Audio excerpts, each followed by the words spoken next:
Pengertian hukum. Masih saja para ahli hukum mencari definisi mengenai pengertian hukum. Sebagaimana yang disampaikan oleh Immanuel Kant 150 tahun yang lalu, hukum mengatur seluruh bidang kehidupan sejak seseorang masih dalam kandungan sampai masuk ke dalam liang lahat. Oleh karena itu, tidaklah mungkin merumuskan hukum dalam suatu definisi yang singkat, padat, dan jelas. Jadi, hukum itu bersifat abadi dan mengikat setiap orang, baik sebagai individu, masyarakat, maupun bangsa. Yang artinya kita masih terikat di dalam hukum. Oleh karena itu, merumuskan pengertian hukum dalam suatu kalimat yang singkat, padat, dan jelas adalah sesuatu hal yang mustahil, sehingga tidaklah mungkin merumuskan hukum dalam suatu definisi yang meliputi pengertian dari berbagai bidang hukum yang ada. Hukum dalam arti sebagai ilmu pengetahuan, ilmu hukum. Hans Kelsen mendefinisikan hukum sebagai ilmu pengetahuan mengenai hukum yang berlaku dan bukan mengenai hukum yang seharusnya. Hukum dalam arti sebagai disiplin, yaitu ajaran hukum mengenai fenomena masyarakat atau ajaran kenyataan atau gejala-gejala hukum yang ada dan hidup dalam masyarakat. Hukum dalam arti sebagai kaidah, peraturan hidup.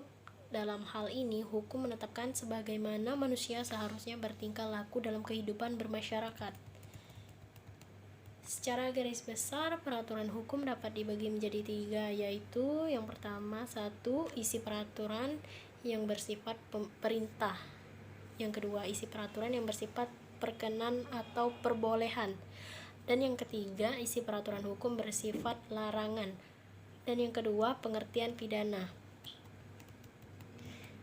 Istilah pidana didefinisikan sebagai suatu penderitaan yang sengaja diberikan oleh negara pada seseorang atau beberapa orang sebagai akibat atas perbuatan-perbuatan yang dilarang. Wujud penderitaan berupa pidana atau hukuman yang dijatuhkan oleh negara ditetapkan secara rinci, termaksud bagaimana menjatuhkan sanksi pidana tersebut dan cara melaksanakannya. Berdasarkan KUHP, jenis pidana dibagi ke dalam pidana pokok dan pidana tambahan dalam pasal 10. Yang ketiga, pengertian hukum pidana. Pengertian hukum pidana tidak sederhana menggabungkan pengertian hukum dan pengertian pidana. Moel Jatno memberi pengertian hukum pidana sebagai bagian dari keseluruhan hukum yang berlaku di suatu negara yang mengadakan dasar-dasar dan mengatur ketentuan tentang perbuatan yang tidak boleh dilakukan, dilarang, dan dengan disertai ancaman pidana bagi barang siapa yang melakukan. Dilarang dengan disertai ancaman pidana bagi barang siapa yang melakukan, serta kapan dan dalam hal apa kepada mereka yang telah melanggar itu dapat dikenakan sanksi pidana dengan cara pengenaan pidana itu dapat dilaksanakan. Pengertian di atas merupakan pengertian hukum pidana dalam arti luas, pidana formil dan pidana material. Sedangkan dalam arti sempit hanya mencakup hukum pidana material. Apa itu hukum pidana material? Hukum pidana material itu biasanya merujuk kepada kitab Undang-Undang Hukum Pidana KUHP. Sedangkan hukum pidana formil mengacu kepada kitab Undang-Undang Hukum Acara Pidana atau KUHAP. Dan yang keempat, ada pembagian hukum pidana. Yang pertama, hukum pidana material. Mari kita bahas tentang hukum pidana material, yaitu hukum pidana material berisi perbuatan-perbuatan yang tidak boleh dilakukan atau perbuatan-perbuatan yang harus dilakukan dengan disertai ancaman pidana, yang dimana perbuatan tersebut harus disertai dengan ancaman pidana terlebih dahulu. Singkatnya, hukum-hukum pidana material ini berisi perbuatan-perbuatan pidana. Hukum pidana material ini di Indonesia dikodifikasikan dalam kitab Undang-Undang Hukum Pidana KUHP Wetboek van Strafrecht pada tahun 1809 di bawah pemerintahan Lodewijk Bonaparte. Namun hanya berlaku 2 tahun karena pada tahun 1811 sampai 1813 Belanda diduduki Perancis dan sejak itu berlaku kode penal dengan perubahan-perubahan sampai dengan pada tahun 1886.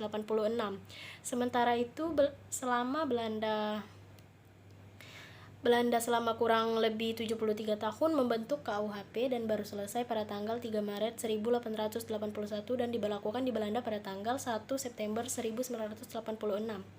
Indonesia yang saat itu masih dijajah oleh Belanda kemudian menerapkan Wetboek van Strafrecht for Netherlands Indië KUHP untuk Hindia Belanda. Selanjutnya, sejak Indonesia merdeka pada tanggal 17 Agustus 1945 berdasarkan pasal 2 aturan peralihan yang menyatakan segala badan negara dan peraturan yang ada masih tetap berlaku sebelum diadakan yang baru menurut Undang-Undang Dasar ini. Oleh karenanya, WPSPNDI diberlakukan di seluruh wilayah Indonesia pada tahun 1946 dengan Undang-Undang 1 tahun 1946 tentang peraturan hukum pidana dan berubah nama yang semula WPSPNDI menjadi Wetboek van Strafrecht atau Kitab Undang-Undang Hukum Pidana dan masih berlaku sampai saat ini. KUHP terdiri dari 3 buku dan 569 pasal, yang dimana yang pertama itu buku 1 tentang ketentuan umum, yang kedua buku kedua tentang kejahatan-kejahatan, buku ketiga tentang pelanggaran-pelanggaran. KUHP baru itu terdiri dari yang pertama buku 1 tentang aturan umum pasal 1 sampai 187 dan buku kedua tentang tindak pidana pasal 188 sampai 624. Yang kedua ini ada hukum pidana formil. Hukum pidana formil itu adalah aturan untuk menegakkan hukum pidana material yang secara umum membuat tentang cara bagaimana menegakkan hukum pidana material melalui suatu proses peradilan pidana. Nah, di Indonesia, hukum pidana formil berupa Undang-Undang Nomor 8 Tahun 1981 tentang hukum acara pidana yang sering disebut dengan istilah Kitab Undang-Undang Hukum Acara Pidana KUHAP yang juga merupakan karya agung bangsa Indonesia. KUHP sendiri berisi tata cara atau proses terhadap seseorang yang melanggar hukum pidana. KUHP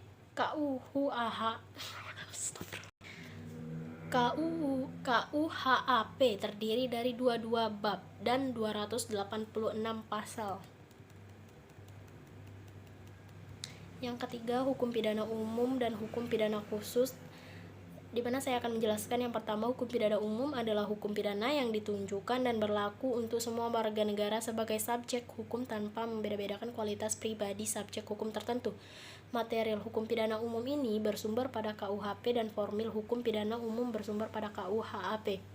Hukum pidana khusus ialah pembagian hukum pidana yang didasarkan pada subjek hukumnya maupun atas dasar pengaturannya. Bisa kita lihat dari subjek hukumnya, hukum pidana khusus adalah hukum pidana yang dibentuk oleh negara hanya dikhususkan berlaku bagi subjek hukum tertentu saja. Misalnya, hukum pada militer, HPM merupakan hukum pidana khusus tertua di dunia yang hanya diperuntukkan bagi mereka yang menjadi anggota militer aktif. HPM dituangkan dalam Kitab Undang-Undang Hukum Pidana Militer KUHPM. Pelanggaran dari KUHPM juga tidak diadili di lingkungan peradilan umum, melainkan diadili di lingkungan peradilan militer, yang mana hanya ini bersifat khusus ya. Dilihat dari pengaturannya, hukum pidana khusus adalah ketentuan-ketentuan hukum pidana yang secara material menyimpang dari KUHP atau secara formil menyimpang dari KUHAP atas dasar pengaturan tersebut. Hukum pidana khusus dibagi menjadi 2 bagian, yang mana yang pertama hukum pidana khusus dalam undang-undang pidana. Contohnya, Undang-Undang Tipikor ayat 31 tahun 1999 Jo 20 atau 2001. Undang-Undang Pemberantasan Terorisme 5 sampai tanggal 5 2018, Undang-Undang TPPU 8 tahun 2010. Dalam undang-undang tersebut, aturan mengenai hukum material maupun aturan formilnya menyimpang dari KUHP dan KUHAP sehingga disebut tindak pidana khusus. Diberlakukan hukum pidana khusus ini didasarkan pada asas lex specialis terrogen legi generali, yang berarti aturan khusus yang dapat menyampingkan aturan yang umum. Hal ini disebabkan perkembangan kejahatan yang semakin canggih dan dengan modus operandi cara melakukan kejahatan yang rumit dan kompleks. Yang B ada hukum pidana khusus yang bukan dalam undang-undang pidana. Sebagai contoh, undang-undang tentang informasi dan transaksi elektronik (IT), bisa kita sebut IT, pada tanggal 11 tahun 2008 JO 19 UU Lingkungan Hidup, tanggal 32 atau 2009 UU Lalu Lintas dan Angkutan Jalan 22 atau 2009. Dalam UU tersebut terdapat ketentuan pidana baik material maupun formilnya yang diatur secara khusus menyimpang dari KUHP dan KUHAP. Sebagai contoh, UU ITE di dalamnya membuat ketentuan pidana material yang menyimpang dari KUHP khususnya terkait ancaman pidana. Sedangkan ketentuan formil dalam undang-undang tersebut mengalami perluasan dari KUHP dalam hal alat bukti. Hukum pidana tertulis dan hukum pidana tidak tertulis. Pembagian hukum pidana tertulis dan hukum pidana tidak tertulis jarang ditemukan karena sifat dan karakter hukum pidana pada dasarnya harus tertulis. Hal ini didasarkan pada asas legalitas, nullum delictum nulla fiana sine pravia lega poenali. Juga terkandung prinsip lex scripta yang berarti aturan pidana haruslah tertulis. Bentuk hukum pidana tertulis antara lain KUHP, KUHAP, dan hukum pidana di luar kodifikasi atau yang tersebar di berbagai peraturan undang-undang. Hukum pidana tidak tertulis disebut juga hukum pidana adat yang berlakukan dipertahankan dan dapat dipaksakan oleh masyarakat adat setempat. Oke, hanya itu yang bisa saya sampaikan. Bila ada kata-kata yang salah mohon diperbaiki. Saya mohon maaf. Wassalamualaikum warahmatullahi wabarakatuh.